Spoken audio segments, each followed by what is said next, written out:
This meeting is being recorded. Good morning, everyone. Welcome to UCPS Policy Committee meeting. Today is February 28, 2022. I'd like to start off by calling this meeting to order and start with the approval of the agenda. So moved. Second. All those in favor? Aye. Aye. Next up, the approval of open session minute meetings from January 18th. So moved.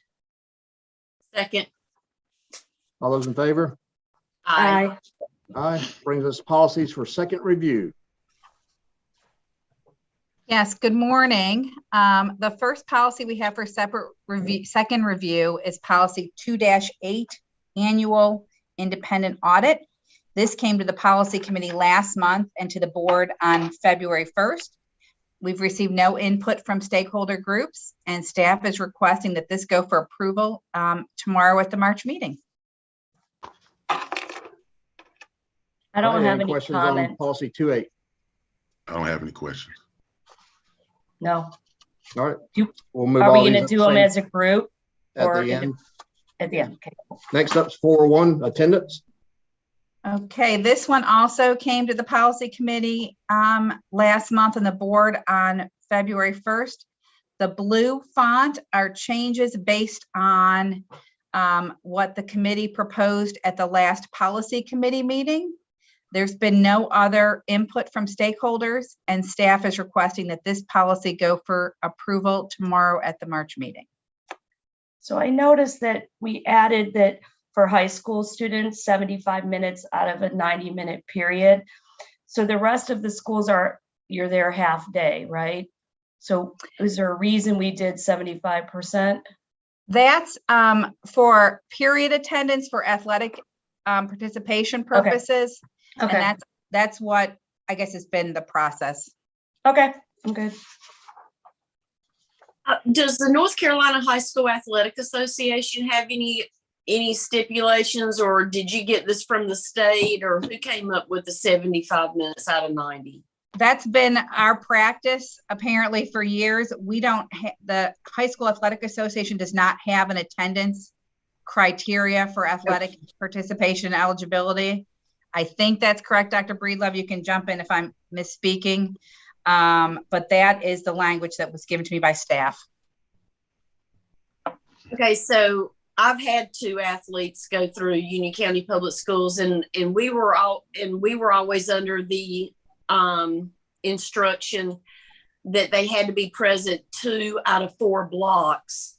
So is this saying that of the 2 they're present, that they only have to be present for 75 minutes out of the 90? It does say they still have to, it does say they have to be present for 2 of 4 classes, and then to be present for a period to be 75 of 9. Yes. So of what I think she's asking is that for the 2 of the 4 classes, can one of them be only 75 minutes instead of 90? Exactly. I would read it to be that way. Yes. That's So all. you're there if you're 3/4 of the period. If you're there, that counts as being there. Correct. Okay. Because that wouldn't mean the student's not in the building. It could mean that they're in guidance. It could mean they're doing something else for the other 15 minutes of the period. It doesn't necessarily mean they're not at school. At school, okay. That's what I was gonna ask. It just seems overly complicated. It just seems like you should be present for 2 full classes instead of 75 minutes of one of the 2. One of the 2. I agree. It seems odd. I see what you're saying. Yeah. Our folks have been, I guess, calculating it this way, I think for years. Unless I'm mistaken. But That's it what- wasn't in policy until now. Well, we didn't address high school. I asked about it last time. Correct. I asked about it You last asked about time. it last time, so we went to staff to see how they calculated it, and this is how it was calculated. Because it says that above that if it says students will be considered in attendance present at least half of the instructional day on site in the school. And I said, how does that work with high schools? So that, but the 2 of 4 is half of the school. Yeah, and like I said, I've had 2 athletes, and we've always been told that they had to be present for 2 classes. So we could get rid of the first sentence about the 75 minutes and just leave it with the 2 of 4. However y'all want to proceed, we'll be glad to take that language out. It does say for athletics, high school students must be present for 2 of 4 classes to participate. Right. I would, honestly, I don't see the need of that 75 minutes of 90 minutes. Okay. They're either there or they're not there. I guess though it also applies to non-athletics, right? So if you have a student in high school and they have to leave or they're not there, they have to get out early or whatever, that would. Correct. The issue is for what you're present for in a class period. Right. You know, normally, you know, you have to be there for a certain percentage to be considered present. You know, it wouldn't be if you just walked in and walked out. So this gives the amount of time that it requires to be present for the class period. And then it separates for high school athletics, you have to be present for at least 2 periods. But we can take that language out if it appears confusing.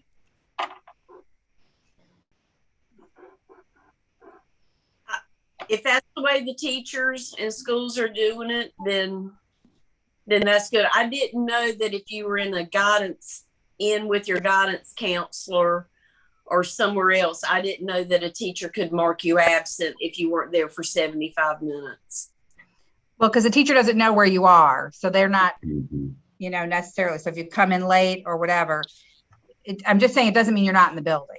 Okay. So I've had a situation where my student left like 10 minutes of the block and they weren't there that day. Well, this would help clarify it, I guess, then for staff as well, if there's confusion. Then I say leave it in there. Leave it in there. Okay. We could start the last sentence and say, however, for athletics, high school students must be present for 2 of the 4 classes and just leave it. And that's pretty clear. Okay. Okay, good. Okay. It's clear for that. Okay. The 75 minutes is just, I've never heard that before. I guess I just got lucky. Me either. 16 years later, that's new information. Yep. Okay, sorry. Anything else on attendance? No. Okay. Moving on to policy 415, surveys of students. This came to policy last month and to the board also on February 1st. The blue changes, the blue font are changes that were proposed at the last policy committee meeting. And staff would request that this also go for approval tomorrow at the March meeting. Okay. Any questions? No. Okay, moving to policy 5.1, selection of instructional material. Okay, this one also came to policy committee last month and to the board on February 1st. This policy also went to the curriculum committee. Staff has tried to address the concerns that were presented at the committee meetings, and that's the blue font. So I don't know how you want to go through this one. Staff would request that this go for approval tomorrow as well, if the board's ready for it to do so, or the committee's ready for it to do so. And Okay. Dr. Breedlove is here to assist because I know there's been lots of questions on this. Okay, so on page 2, under core instructional materials in the second paragraph, are we saying system level or district level? In some places in the policy, it says district level. What's the difference between the two? What's system level? That would be the district level. I must have missed changing that one. Can we, well, it's a new stuff. So, can we change all of that to district? Yes, I'm sorry. I was trying to see, I was looking under core and I don't see it. I'm looking too. It's in the penultimate sentence of the second paragraph. But it's in a few places. Okay, we'll change where it says system to district. I'll make sure that that happens. Okay, in the next set, does anyone have anything before the next section? No. So basically, core instructional materials come from the state board, and teachers can pick from that.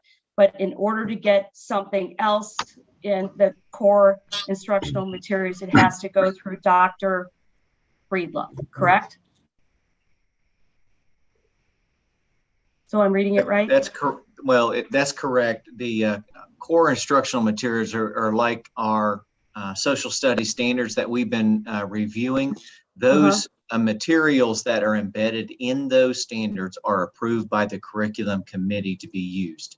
Anything outside of that, yes, that would have to go through our K-12 director, which is underneath academics, and me to get approved to be used. But those supplemental, we'll call those supplementary materials. This says only you. Core materials, says it yes. has- Supplemental materials are coming up. So yes, to answer your question, Ms. Heinzel, yes. Core instructional materials, Okay. yes. Okay, and should it say or designee, or are you going to look at them all? It would be our K-12 director.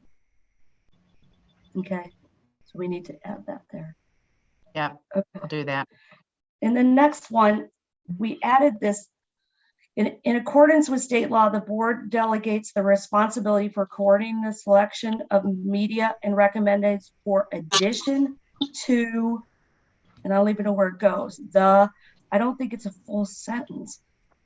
What's the addition to? And recommended for addition to the school media advisory committee with support and guidance from the, it's confusing. Where are you again? I'm getting lost in the policy. Last Next sentence paragraph. of supplementary to materials.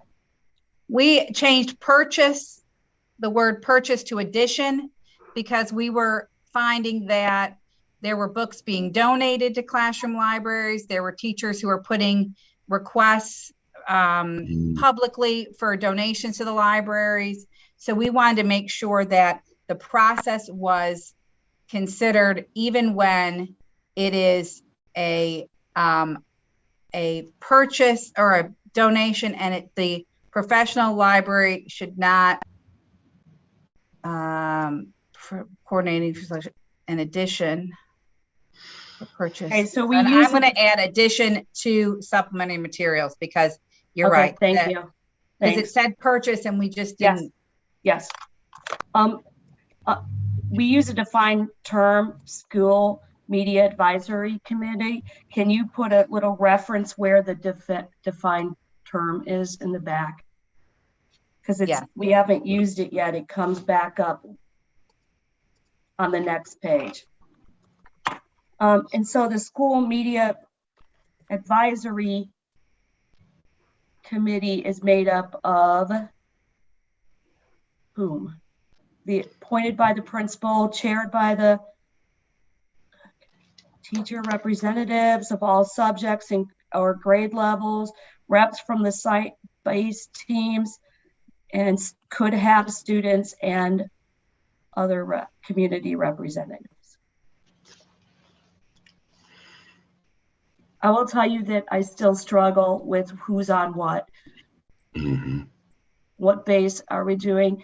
And the biggest thing for me is if you are on a advisory committee to make the decisions what books are in school, you cannot sit on a review panel. It has to be completely different people. And so we have to be really, thank you. I think it's important that we have to be very careful that if Dr. Breedlove uses a designee to do something, that designee can't be the K through 12 curriculum coordinator or Casey Rimmer's position. We tried to address that on page 6 of 8. But Under it says that, yeah, it says it We can't can- be exactly the same. I want it to be that nobody that sits on the There's no overlap. advisory committee, none of that, they have to be completely separate.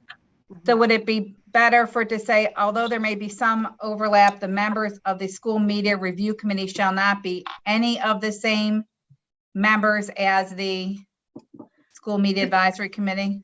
No, it can't say although there may be some overlap because we don't want any overlap.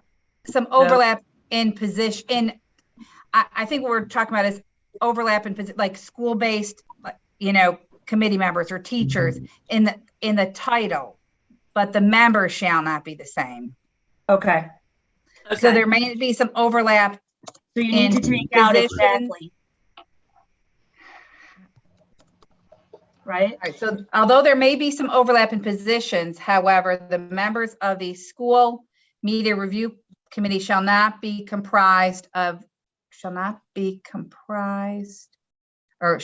any of the same members as. Should we say something, even though the principal and the media coordinator may be there to add history of why the selection, should we say something about shall not be a voting member? In other words, they wouldn't be voting on the same thing that they approved the first time, but they would be there for information only. I don't think they should be there at all.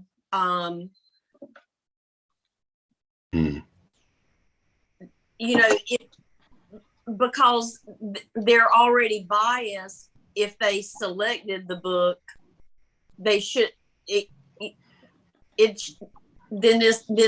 It's not getting the correct due process or whatever. If anyone from the original team is in the second team. Okay, I guess, so the complainant can make a statement in the review committee. Should we allow somebody from the committee that made the decision to have like a 1-minute thing for why they don't agree with it, or what do we? Yeah, I think if that's you what I want was sorry. getting to is No, you that's what I was disagree, getting to, Melissa? just Okay. so that both sides could plead their case and then let the team then decide. I just don't think that, and I agree 100% that if I selected the material, I shouldn't be also voting to whether or not it should be taken off the shelf or not. But I just wanted to make a point that the complainant can plead their case. What about a member like the media specialist or the principal who was on the original team that selected it to be also to plead their case and would not be a voting member of the review committee?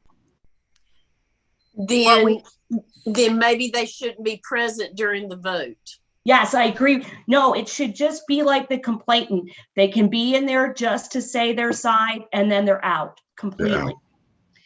We could, to paragraph 5, add the complainant. It says the complainant, and then we could add, and a member of the school media advisory committee may make an initial verbal presentation regarding.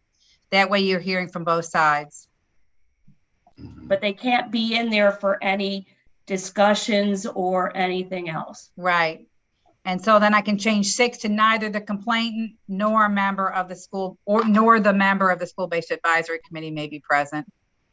Are you okay with that, Melissa? Well, I guess it would, Max, a question. I guess it would be similar to when we have our regular board meetings and we have speakers that come in and they speak and they leave.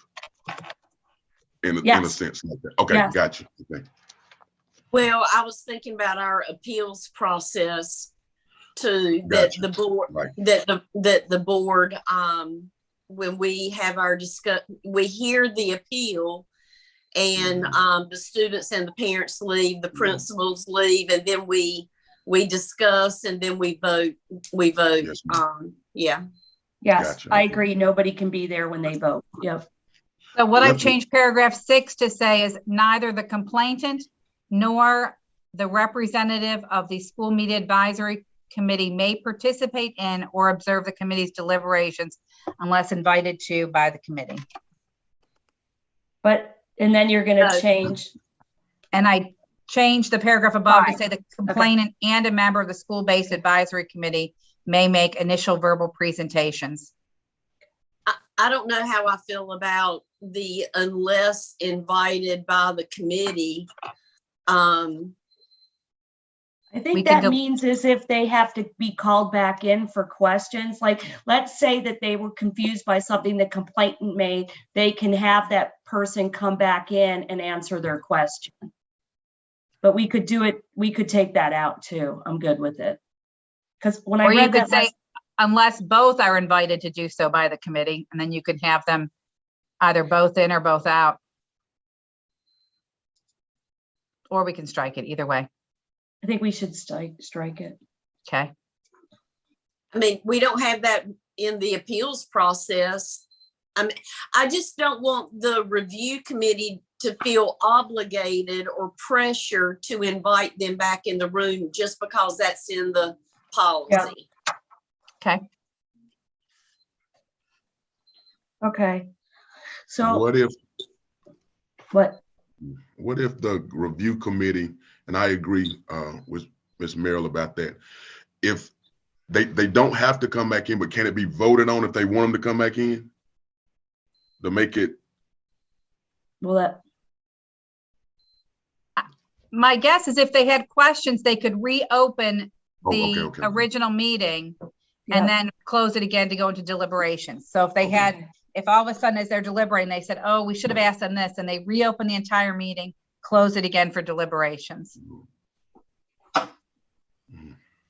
Like you would do if you had a question during a deliberation on an appeal, you could say, okay, we should have asked the student this question, and then we would call them back in and then send everybody out again for you to do it. Hasn't happened, but that's how we would handle it if it did happen. Okay. Right. Yeah. Okay. So the other thing that I have is in places we use community representatives and in other places we use parents.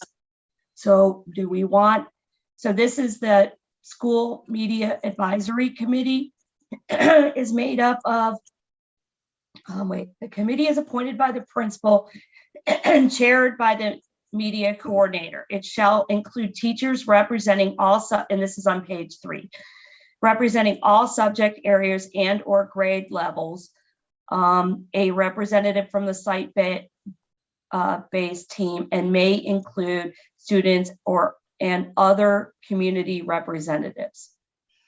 And I agree. I think we're going to have different committees at different schools.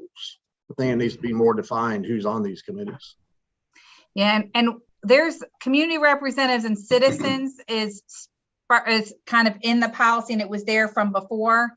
We can change both community representatives and citizens to parents. That way you're clear as to who that intended to be.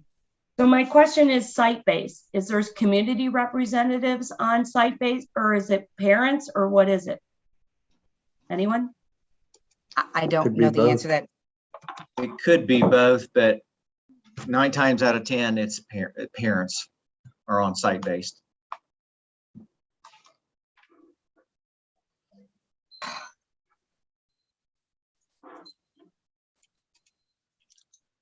So would it be helpful for me to change everywhere it says community representatives and citizens to parents? That's a question I'm just throwing out, because in different places it says parents, and in other places it says community.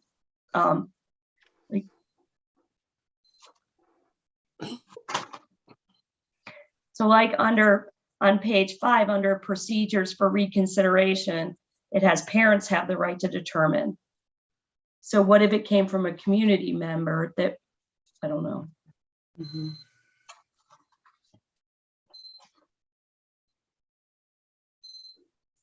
In some places we use school-based teamed instead of site-based team. Are they the same thing, or are they two separate things? No, they're the same. Okay, that's on page 6 under 1.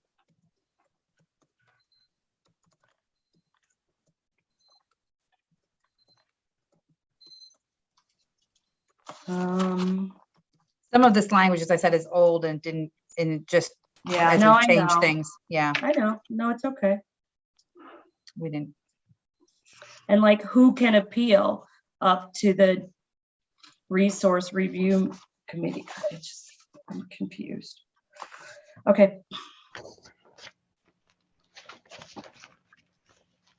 Okay, so on page 3, since we're on that, if nobody else has anything, I'd like that we add age appropriateness. In procedures for selecting the media collection and coordinating the selection of resources. Okay. The media professional, are we talking about the media coordinator? Okay. Assisted by the director of ed tech and the coordinator for library.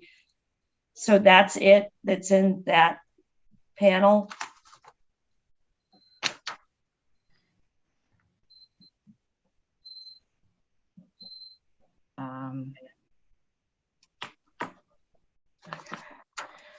So we don't use the school media advisory committee for the media collection because it's a different group under 4.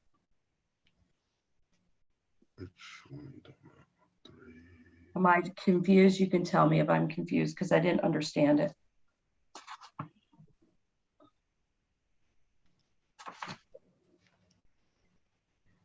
I'm going to lean on Dr. Breedlove for this because the first paragraph says, or full paragraph says, each school will develop a school media advisory committee to assist the library media personnel in selection process. Is that, but then below under 4, it says that it'll be these 3 people. The I read idea, that. I'm sorry. the idea is that they're just building what the collection looks like as they bring it to the media advisory committee. The media advisory committee must approve all supplemental materials coming into the building. Mm-hmm. And it looks like here they're just talking about how do you build that list of, getting that together, whether it's coming from teachers, whether it's coming from the principal or departments or grade levels, and just building that for the immediate, it should say building it for the media advisory committee, which then would look at all the materials and then approve them for the school. Is that the way you read it, Ms. Morris? Yeah, this seems to be more technical, looking at duplicates, replacing worn and damaged. This seems more of a kind of a technical, but we could say in coordinating the selection of resources for the school media advice, whatever the term of that is again,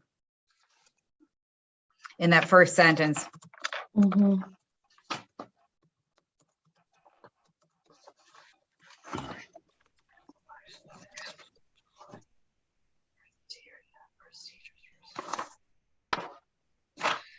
Okay. Different schools have a different, well, let me ask you like this. How many individuals make up these groups, the media advisory committees? It differs at different schools, correct? I guess It the amount could of be people. totally right. Yeah. Because it says, well, it says a representative from site-based teams, so that would only be 1, right? And it could include students and other community rights, so they won't all be the same. Mm-hmm. And some of that's for consideration of grade level. It's, high schoolers can have better input than elementary school students. Those kinds of things are more substantive input. But so for high school, all subject areas, that's a lot. Mm-hmm. A lot of people. And when we talk about a person from the community, give me an example of who that could be, what type of representative that could be. Well, you've asked us to change that to parents, to parent, so it would be a parent. Just a parent. Unless if that's the change that I understood. Mm-hmm. I think the intent was parent, but. Okay, good. Michelle, I think going back to what Ms. Heintel was pointing out, I think the technical piece is on page 2 at the bottom is the section called Selection of Media Collection Materials. Uh-huh. And then at the bottom of page 3, it says procedures for selecting the media collection. I think where you were going maybe was. But it says at the bottom, the responsibility for the selection of media collection materials is delegated to the school media advisory committee. But then at the bottom of 3, it says that they select these 3 people. That's where I was going. I think where Michelle was going was that first sentence on the bottom of page 3, in coordinating the selection of resources by the school media advisory committee. So in other words, you may have individuals like the media coordinator who take lead on wanting to buy things. So as they prepare to purchase materials, those materials have to then go to the school media committee. I think that's where you were going, Michelle. Is that correct? Yeah, what I changed that language to as we're going through is in coordinating the selection of resources for consideration by the school media advisory committee, comma, the media professional, blah, blah, blah. Okay. So that clears that it's for their consideration. Okay. I think it was just connecting those 2 sections was the feedback I heard. Okay. Does anyone have any on page 3? Because I can go to 4. No, we can go to 4. Okay. In 5A, 1A, I guess it is, uses the word public. Occasionally, objections to some may be voiced by the public.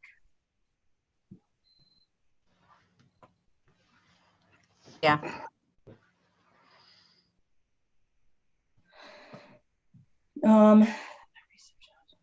I think that can be dangerous. We could say by parents if you want to limit this to, if you want to have this be parents. That can be dangerous. What makes it dangerous? I think because I believe that when we talk about stakeholders, we talk about parents, but then you can have someone who just has a problem with everything that's going on and just want to express their opinions and have no investment just because they're taxpayers. And not just because, but because they're taxpayers, they feel as though they have a right to dispute something, not really understanding the dynamic of the educational system or even having conversation with their child or children about it, and just want a reason to gripe and complain. But again, since we are taxpayers, I mean, everyone has a voice. I get that. Would you rather just say parents? Or parents?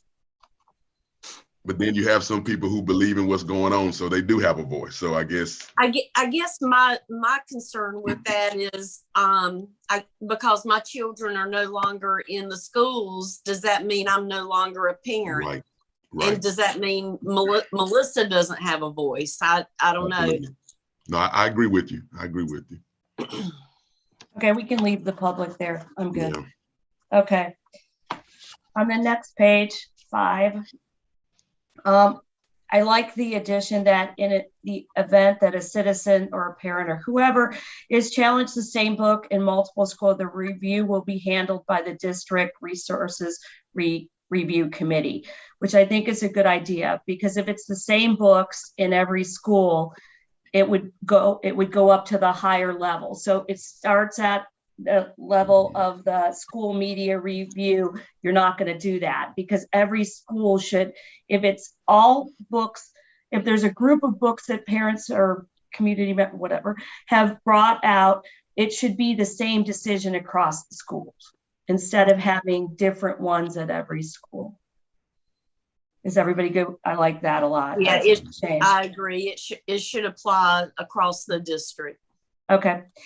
In B, on the second sentence, a parent's request of this nature. So this is saying that they could use something else if the parent doesn't like what the book the class is doing.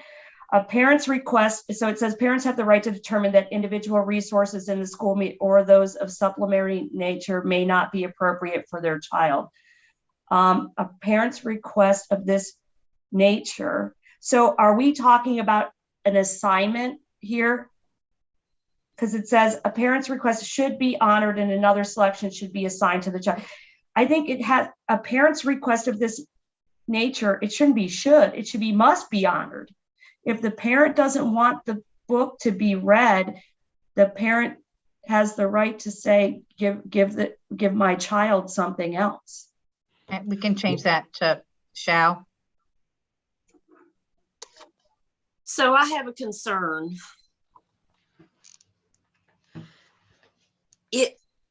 I am concerned about the one or two students or one student that is singled out and is not doing the same book as the rest of the class. Should the teacher reconsider choosing a book that all parents can agree on, or is that, I mean, what?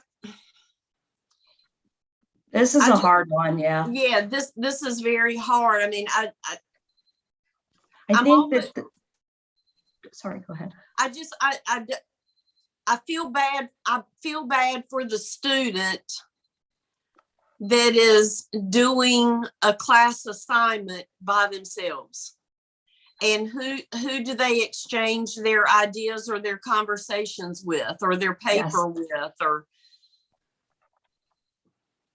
if Dr. Breedlove or Dr. Houlihan could jump in, maybe that would help. But, you know, they're not part of the discussion in the classroom about the book.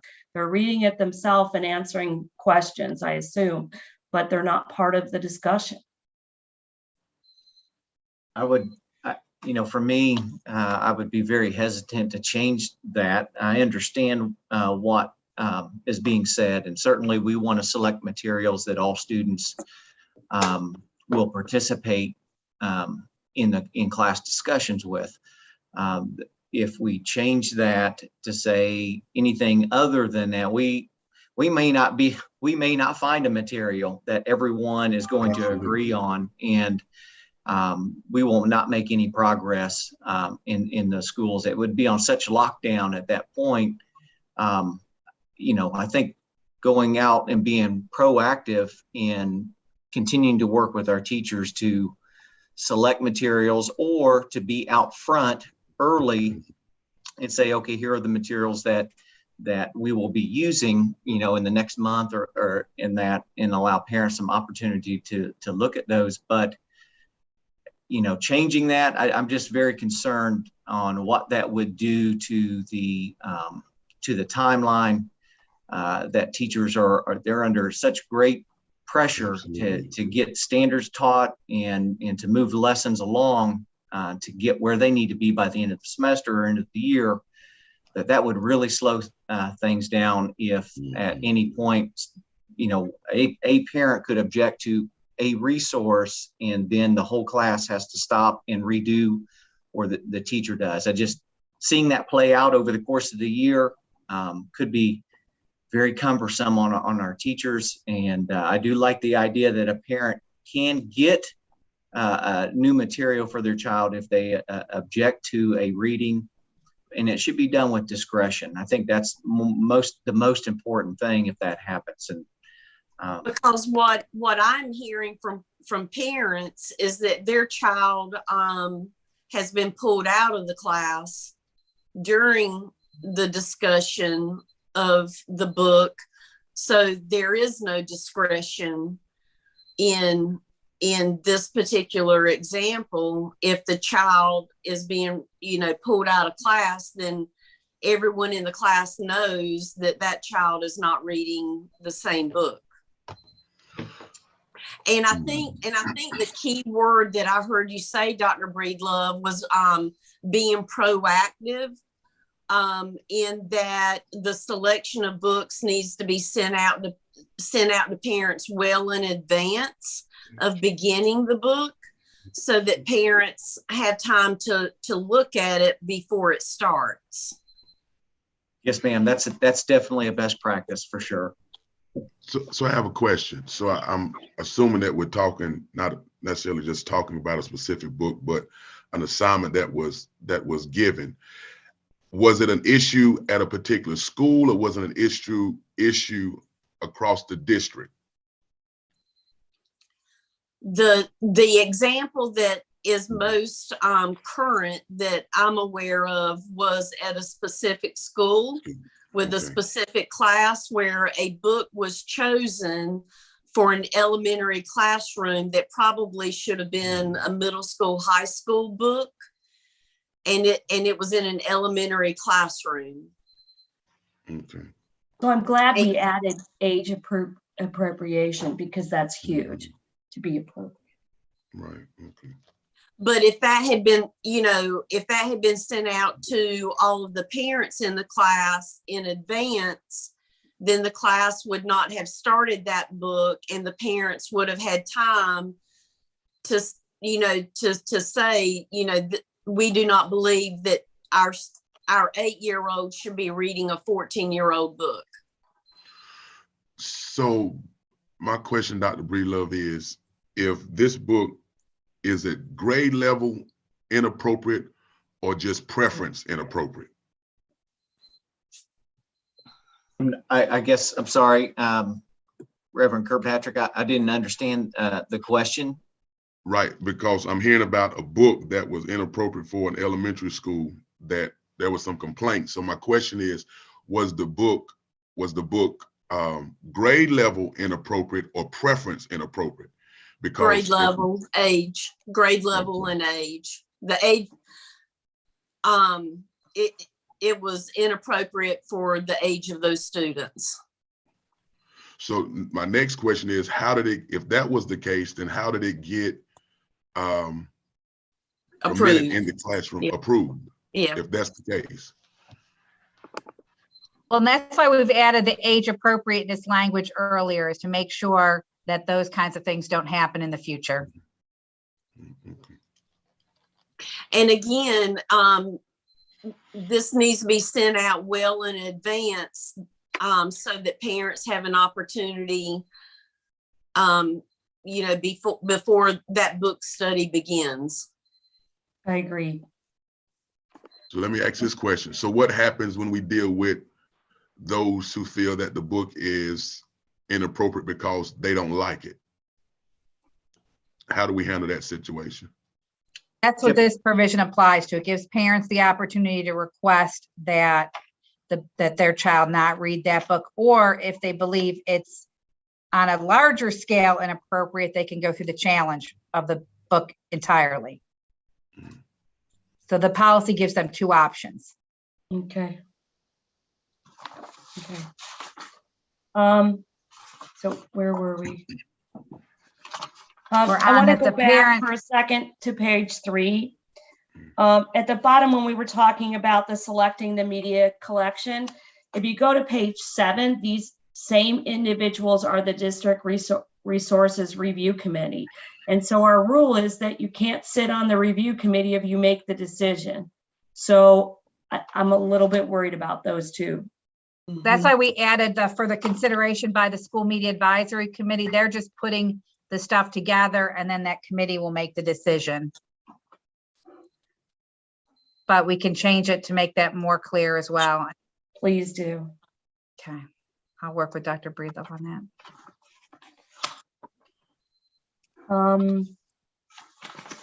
Page 6. I think we dealt with all the page 6 questions that we had earlier, right? For 5 and 6. Okay. Page 7.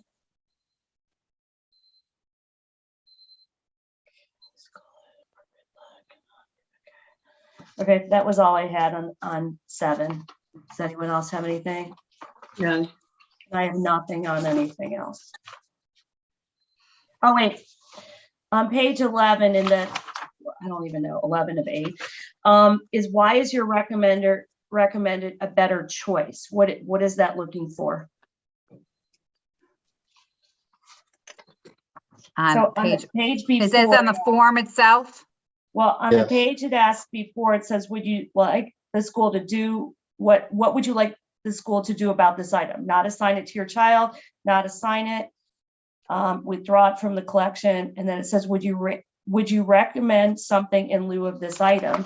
And then the next one is, what is your recommendation why is your recommendation a better choice? What does that mean? Yeah. As compared to what? I assume that says compared to the book that's already there. But we can take that, we can strike that sentence. I don't know that it matters. Yeah. Okay. So I have one more question. Are we pulling books out of the my media center if there's a appeal of those books, or what are we doing? The policy does not provide that the book be removed because there's a challenge and it stays in the media center until there's a challenge. However, if the book didn't follow, we're finding that some books did not go through the media advisory committee to begin with. So Okay. we're pulling those to have them go through the process to be placed in the library or the collection properly, Okay. and then addressing the challenge. Okay. Okay. Is that correct, Dr. Breedlove? Yes, ma'am. So let's discuss all the different areas that students have access to books. So we have the media center, and then we have classroom libraries, and then we have digital resources. How are we taking care of these in all? And then we have the supplemental resources. How are we covering all of these bases to make sure that there's not books in classrooms that are not approved or age appropriate, or digital resources? How are we covering all of these bases with this policy? Or are we missing one?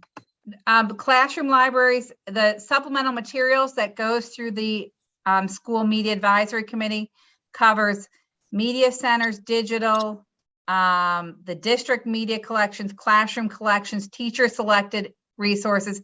It covers all of those. So that school media advisory committee would oversee all of those resources. So let me ask this question. How does Dr. Breedlove or Miss Rimmer know what's in a classroom? How do they know what books are in a classroom and if they're age appropriate?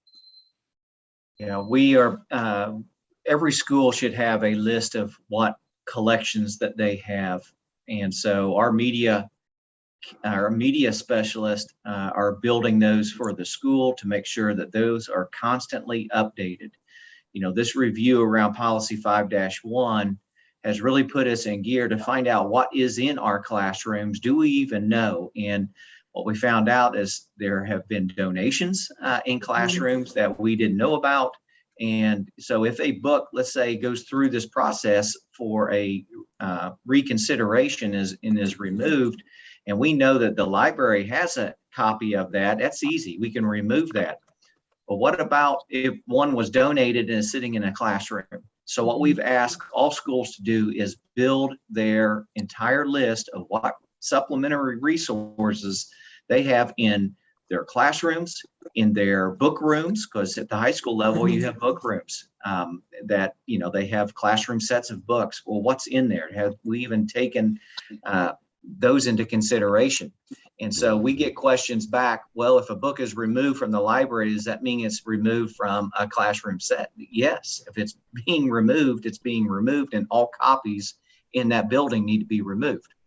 And so we are, it's a project, but we will work to have every school in their entire list of supplementary resources that they use, whether they're classroom, book room, or media center, that we have a list of what those are, because just to go through this process, you could end up with that book still being in a classroom, even though it was removed from the media center.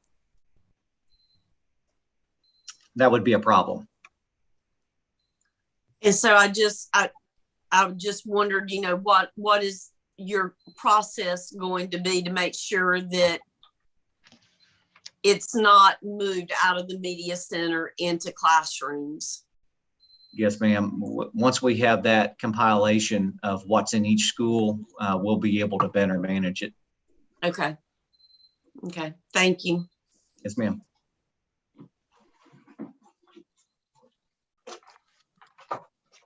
Anything else? That's the only thing I had.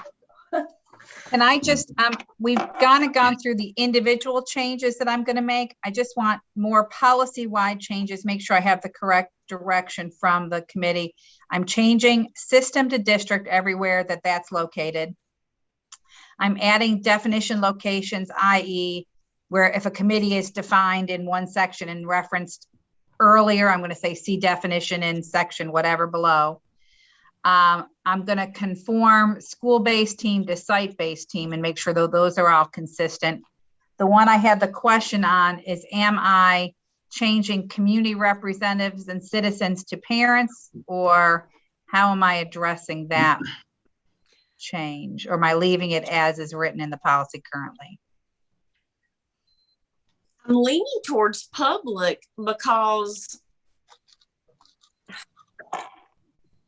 you know, I'm okay if we thinking leave about that, but I think on all the committees, there should be a parent and a community member. Okay. Okay. I mean, because I'm still pretty invested in Union County Public Schools, but both of my students have graduated. So I guess I'm technically not a parent. You're a parent, you're still a parent, but you're not a UCPS parent. But Right. we didn't.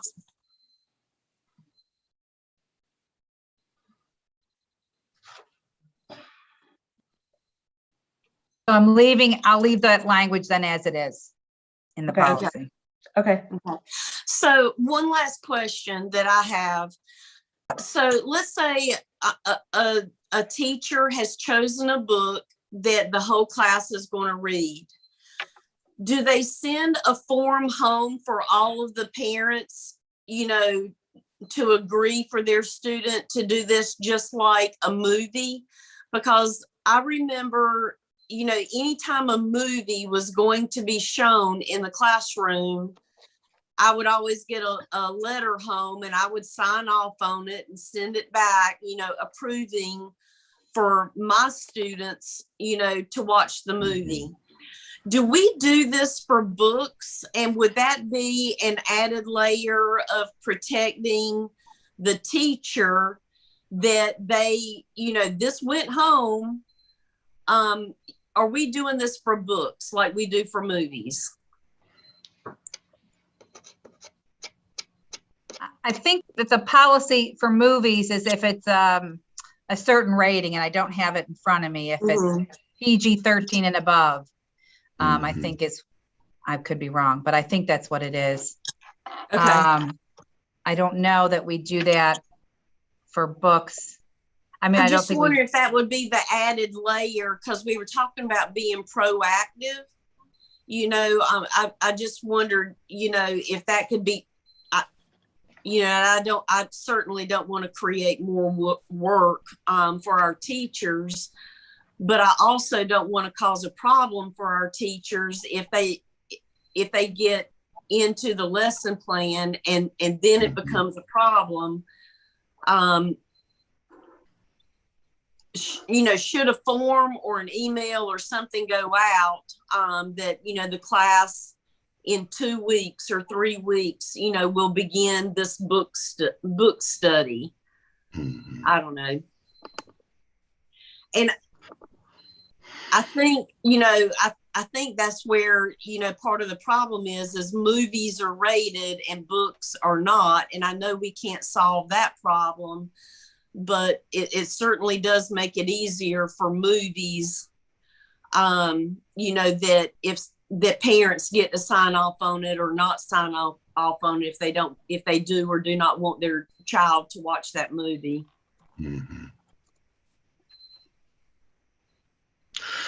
I think one of my concerns when we really defining what age appropriate is, because again, I say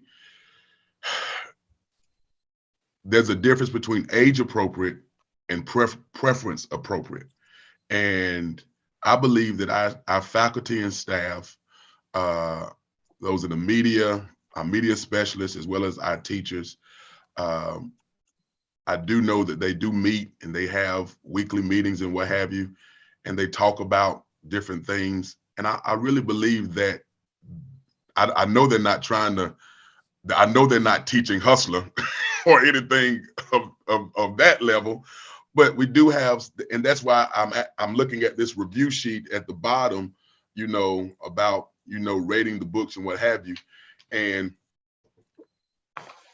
I think we need to really identify, I believe our teachers know what is age appropriate.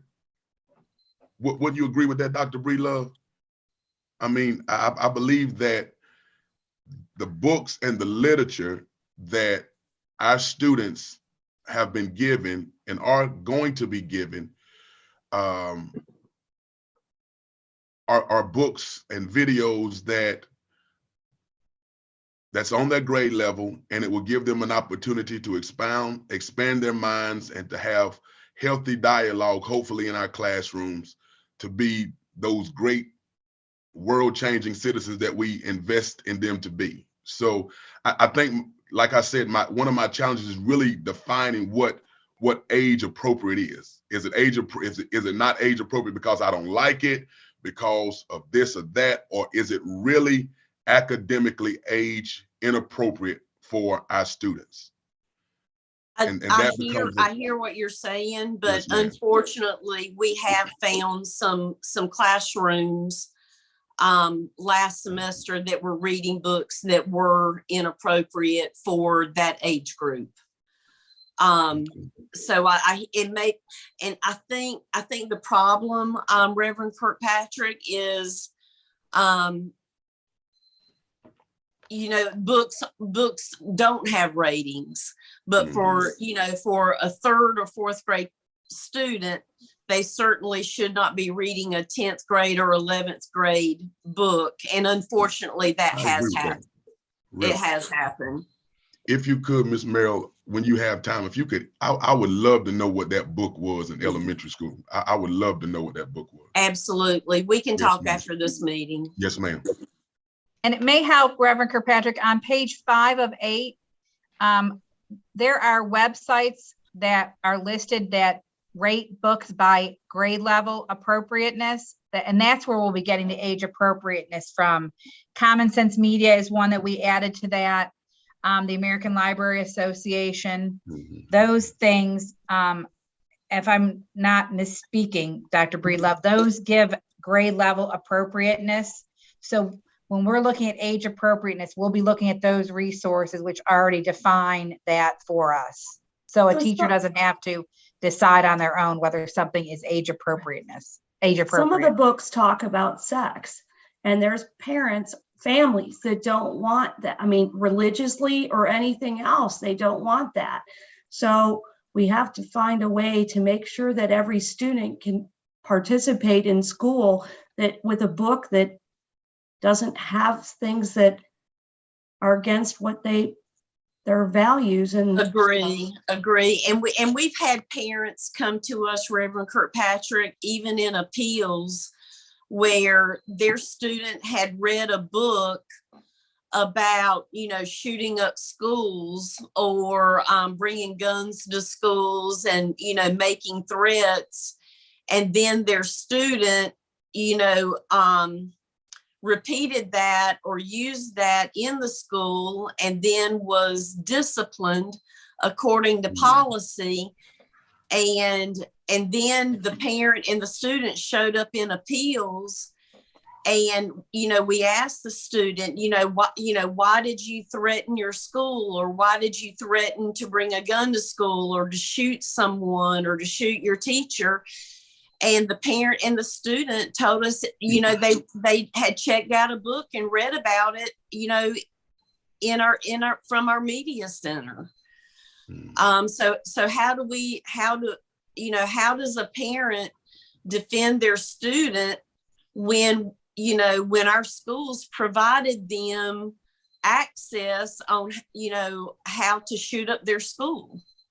Mm. So, that's one example. Yeah, and that was in our media center. I mean, they had gotten the book, and the next thing you know, the kid, that's now in their psyche, and they regurgitate that in the classroom or to their peers or to their teacher. And now all of a sudden we've got, threats of gun violence in a school, but we provided the content in our media center. Great. So Michelle, are you gonna be able to rewrite this by tomorrow night to put it through, or? I have a question also. I'll do whatever y'all want me to do. I can absolutely fix it today for y'all. Michelle, I had a question on 3A. Kind of going back to the discussion a minute ago. Would it be helpful to reference D5 in that section, where when we explain age appropriateness and kind of what you should be looking at to when you're selecting the books, should we reference the section earlier on D5 as opposed to waiting to get to that point? Does it make sense? Where are you, D5? That's where we'd add common sense media and all that, the Okay. definition. Yeah. Yep, I can add that. Okay. To D5. So do we want it to go tomorrow night, or do we want it to come back to policy again? Yeah, I said that's move what I it was gonna ask. forward. What's the rush? This is very important, so I think we need to really take our time with this But to really define and there's some, understand exactly. I believe that there's some complaints out there already that have come to the schools, and we need to get the policy done so that the schools could start looking at it, or even the district level. Well, I would like for the full board to start looking at it. Me That's too. why I would like for it Okay. to go forward tomorrow night, because the full board can always send it back to policy, but I'd like to get it out of our hands, because the four of us have had plenty of conversation. I think the full board needs to be able to take a look at this. And they can pull it off if they want to talk about it. Yep. And we can always bring it back to policy if there's changes that Correct. we need to make as we move along, or I've missed something in error. Okay. Okay. I think this is so important. I think all 9 board members need to be looking at it, not just 4. Okay. Okay, moving on. All right, with that, it brings us to policy 66, registered sex offenders. Yep, this one came to the policy committee last month and to the board on the 1st of February. We've had no input from stakeholders, and we would ask that this go for approval at the meeting tomorrow.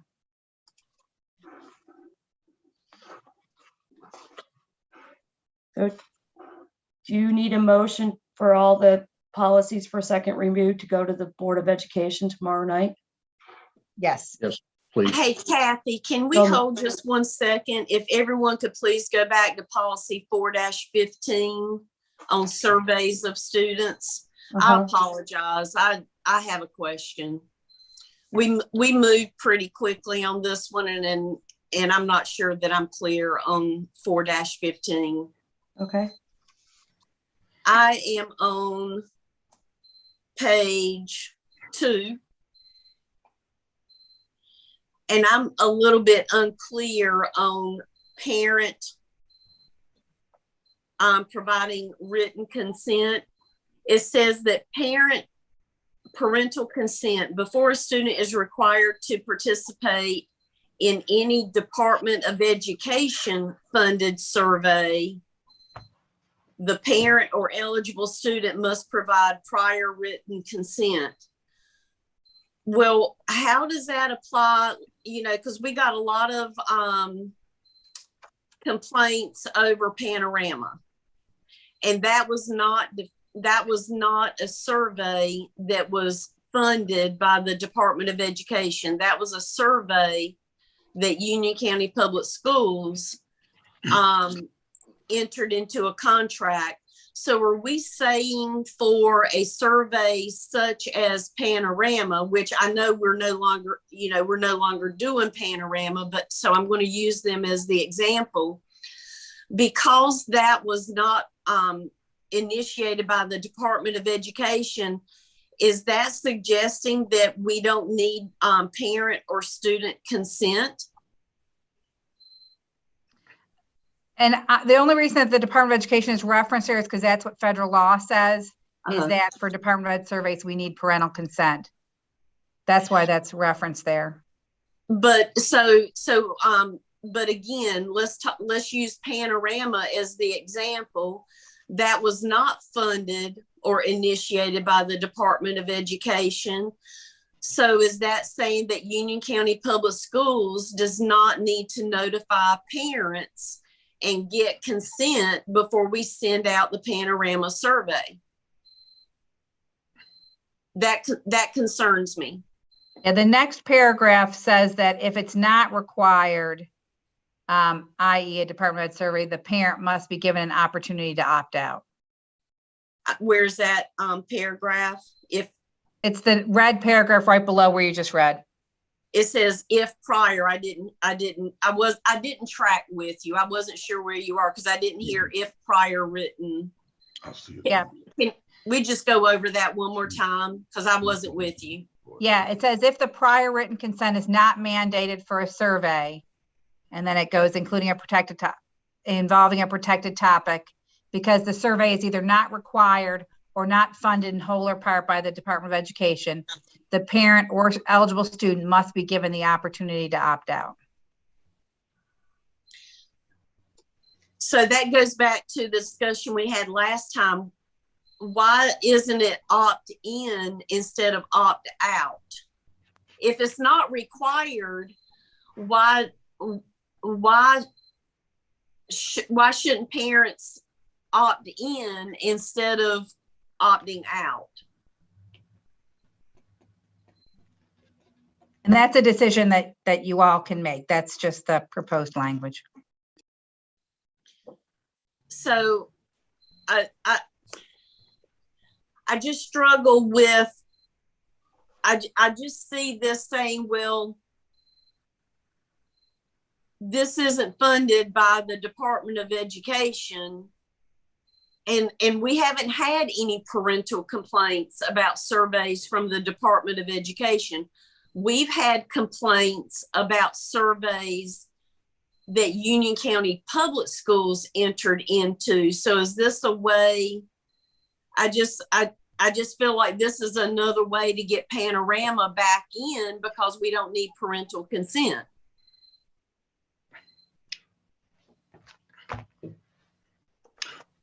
Ms. Mayor, can you help me? It's I should already know this, but tell me exactly what Panorama is. Panorama is a contract that the district entered into a contract last year, and we can talk later and I can take you to where it is on the website.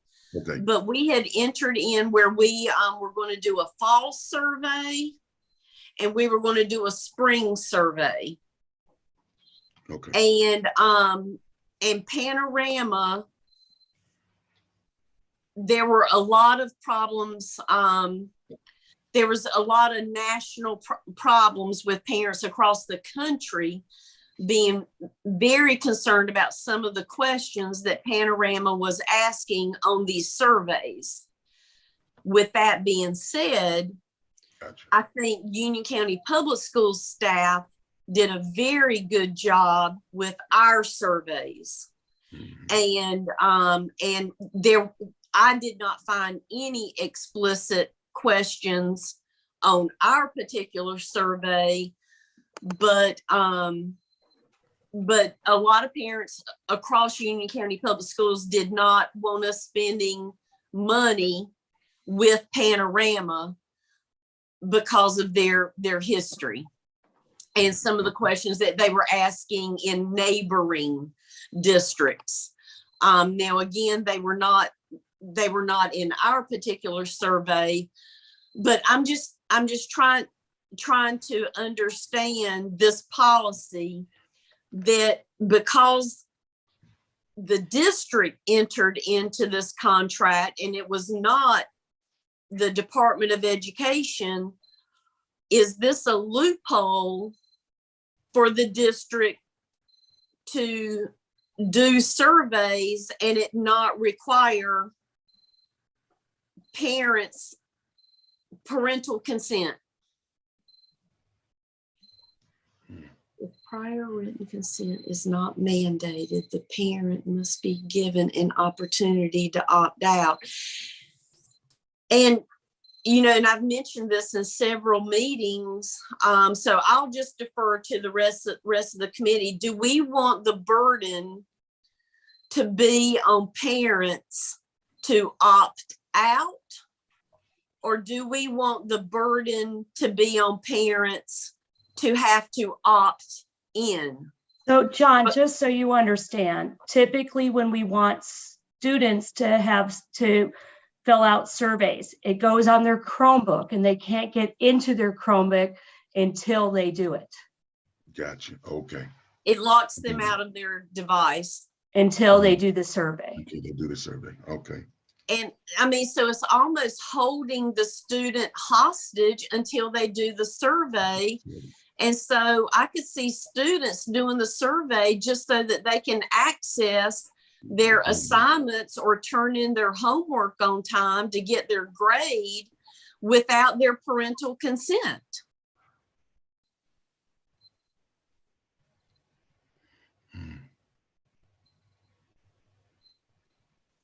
So again, I read this and I just feel like, first off, devices should not be locked for a survey. I mean, that maybe that needs to be in policy. Students should not be locked out of their student account to do their reading assignment, their homework assignment, take a quiz, or anything, but because they haven't done a survey. So if you have to opt in, then it wouldn't be there. It would be on their laptop. Well, I don't know how we would do. I see what you're saying. Are there any surveys that we're required to do? I'm going to ask that from the state, from the feds, from anybody, not that we're aware of. Yeah, what's an example of a survey from the Department of Education? And is that the Department of Public Instruction? Or is that Federal Department of Education? Federal. Yeah, this is federal law. And so it's the federal department, it's the United States Department of Education. So for the Federal Department of Education, do they require us to do surveys of our students? I'm not aware of any. This is just federal law, which is why it's included in there. Right. In the event that they do. I've never seen that though in however many years we've been in the district. A lot of them have been device. I know we've had surveys about devices and stuff like that before in the panorama, but we're not doing panorama anymore, right? Right. Dr. Houlihan is shaking his head. Okay. So no kids are getting locked out. Okay, so I have a question. So a kid, from what I just heard, if they did not do this survey, they were locked out of their Chromebook and could not complete their work. So the very first thing that comes up in their Chromebook is the survey, and they have to finish the survey before they can get into their rest of their stuff.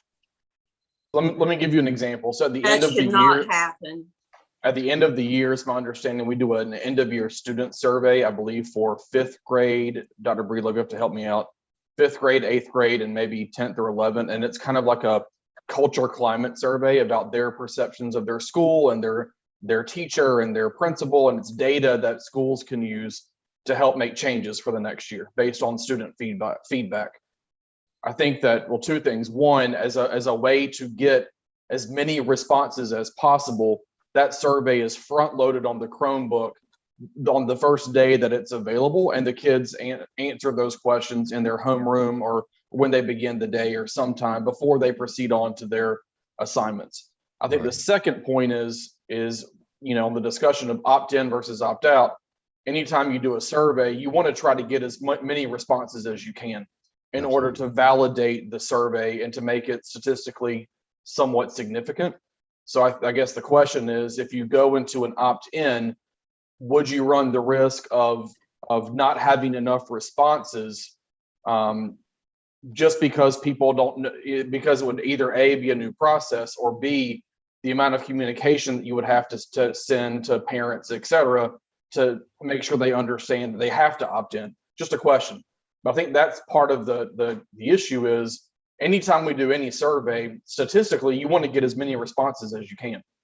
And so that's why I think that there's some question on opt-in versus opt-out. And I understand that, but we can. Oh, we lost Kathy. Encourage. Yeah. Okay, Kathy's Kathy, back. we lost what Am I you said. back? Yeah, you're back. I'm Okay, sorry, I we think didn't hear that what you said. We can encourage students or parents to do the surveys, but if they don't do them, they don't do them.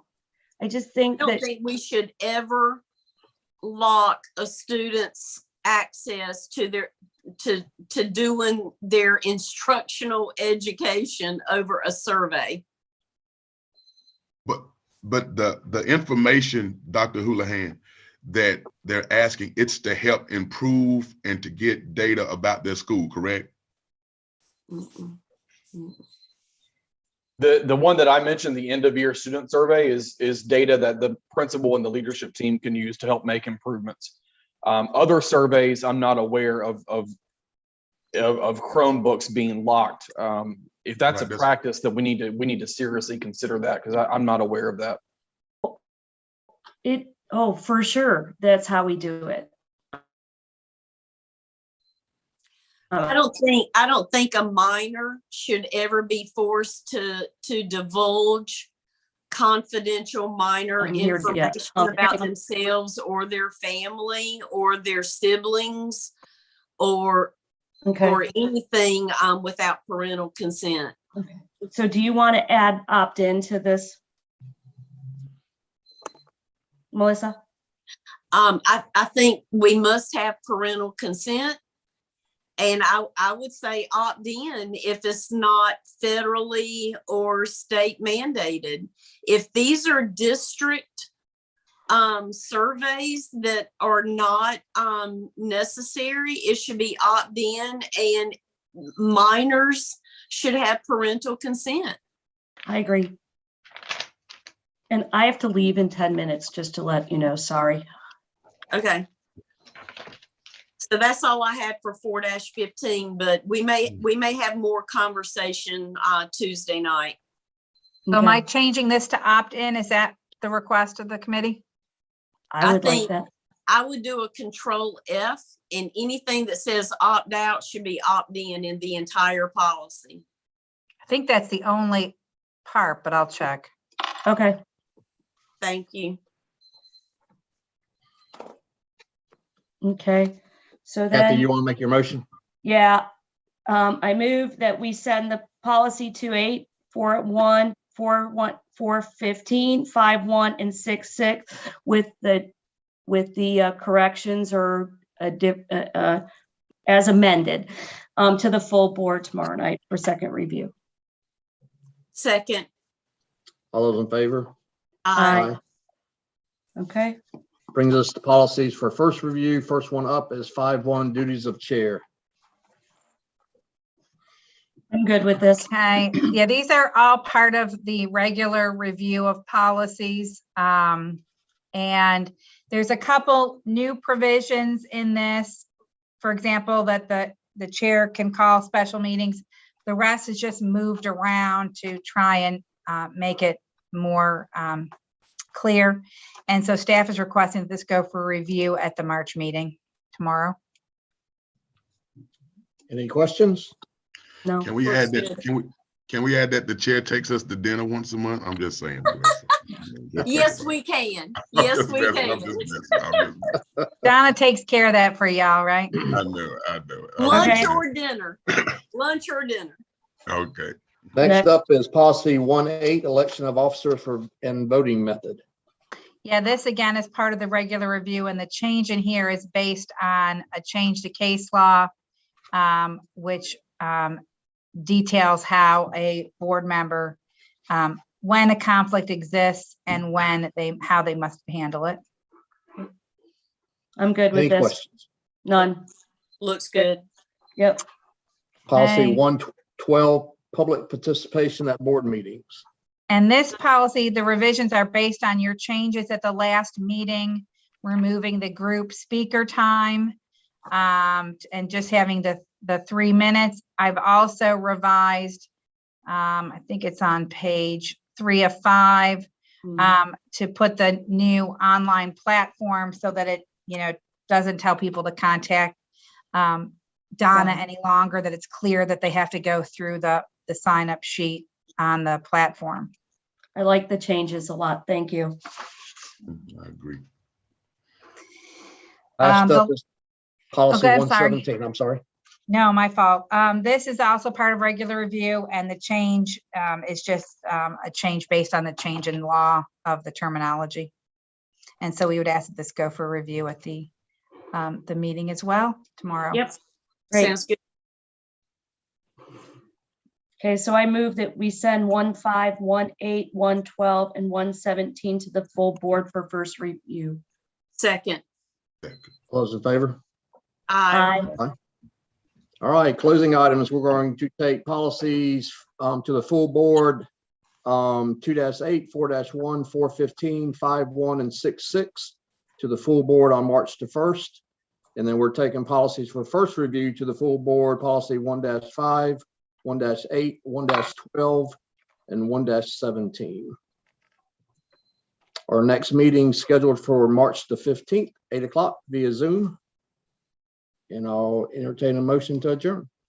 Before we adjourn, I do have one request. Okay. Dr. Breedlove, if you and Miss Rimmer have time, it would be wonderful if the full board could see that flow chart that Miss Rimmer had put together on the committees for instructional materials. And if that if that can be updated so that the full board can see that document in board docs, I think that would visually be very helpful. I looked Yes, at that ma'am. last night too when going through this, but it's different now. So I would like to see Yeah. that one as well. Yeah, I'll be glad to give that to Ms. Morris for upload. Okay. Thank you. Very much. Okay. So moved, adjourned. Okay. Have a good day, everyone. Everybody Miss good? Melissa, I'll Okay. give you a call this